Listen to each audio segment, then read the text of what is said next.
सचिन तेंदुलकर साहब आज God of cricket इसलिए है क्योंकि उन्होंने 24 साल तक इंटरनेशनल क्रिकेट में अपना योगदान दिया है।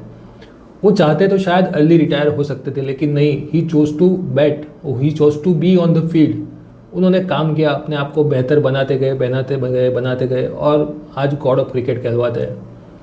ऑन द डे ऑफ 15 नवंबर 1989 जब उन्होंने अपना पहला डेब्यू मैच खेला, तब उन्होंने सोचा नहीं था कि वो गॉड ऑफ क्रिकेट कहलवाएंगे, लेकिन ही वॉज थैंकफुल कि इतने सालों की उनकी मेहनत जो आपको इंटरनेशनल क्रिकेट खेलने तक लेके आई, और उन्होंने अपॉर्चुनिटी मिस नहीं की।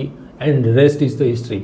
और ये अपॉर्चुनिटी उनको इसलिए मिली क्योंकि वो फील्ड पे डटे रहे, अवेलेबल रहे, काम करते रहे। He did not quit and he did not think of retiring.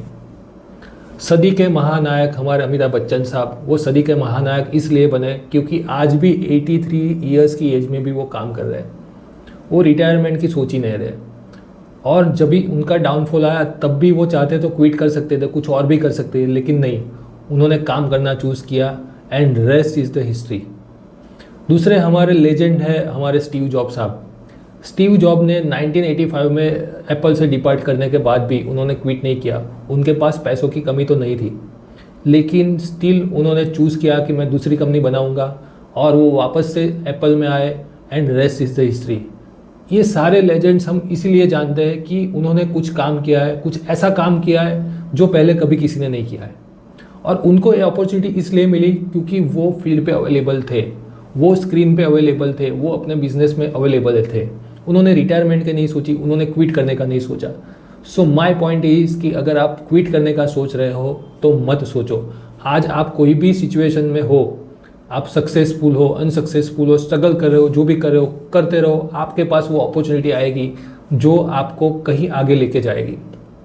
कल मुझे एक मेरा फ्रेंड मिला, वो बोले मुझे थोड़ा बहुत सारे पैसे इकट्ठे करके मुझे अर्ली रिटायरमेंट लेना है।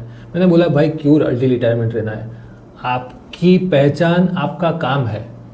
स्टीव जॉब्स हो, सचिन तेंदुलकर हो या अमिताभ बच्चन हो, वो जाने इसलिए जाते हैं क्योंकि उन्होंने जो काम किया है, जो योगदान दिया है अपनी अपनी फील्ड में, उसकी वजह से वो जाने जाते हैं। पहली चीज़, आप किसी से मिलोगे तो वो पूछेंगे भाई क्या नाम है आपका, और दूसरा पूछेंगे कि आप क्या काम करते हो, क्या जॉब करते हो, कौन सी जॉब करते हो, बिजनेस करते हो, कौन सा बिजनेस करते हो। तो ये आपकी पहचान है। अर्ली रिटायरमेंट क्यों लेना है? आपको काम करना है, फील्ड पे अवेलेबल रहना है। कोई भी सिचुएशन हो, आपको बेहतर बनने का चांस मिलेगा, अपने आप को इम्प्रूव करने का चांस मिलेगा। वो करते रहिए तो आप भी इन लेजेंड्स में से एक लेजेंड्स बन जाओगे, वो मैं गारंटी देता हूँ। वैकेशन लेना है वैकेशन लो, ब्रेक लेना है ब्रेक लो, लेकिन बने रहो। थोड़ा आउट ऑफ द कॉन्टेक्स्ट में ये वीडियो बना रहा हूँ, मोटिवेशन पे थोड़ा हो गया है, लेकिन बिजनेस में ये अपॉर्चुनिटी है। बहुत सारी कम फील्ड है जहाँ पे आप चूज़ कर सकते हो कि मुझे कब तक काम करना है। अगर आप जॉब में हो तो आप तो रिटायर हो जाओगे कुछ एज पे, फिर बाद में if you choose to do a job, शायद आपको जॉब ना भी मिले। और बिजनेस में ये अपॉर्चुनिटी है, आप चाहो तब तक काम कर सकते हो, आप चाहो वो काम कर सकते हो, और आप जब तक चाहो तब तक काम कर सकते हो। तो ये अपॉर्चुनिटी है बिजनेस में। आप बिजनेस चालू करिए अगर जॉब कर रहे हो तो, और अगर आप बिजनेस कर रहे हो और स्ट्रगल कर रहे हो तो भी करते रहिए, आपको सक्सेस मिलेगा। और अगर आप सक्सेसफुल ऑलरेडी हो, देन बी अ लेजेंड। आप अपने लिए काम करिए, अपने बेहतरी के लिए काम करिए, अपने अगल बगल के लोगों की बेहतरी के लिए काम करिए, लोगों को अपलाने के लिए काम करिए। तो मिलते हैं अगले वीडियो में, तब तक के लिए धन्यवाद।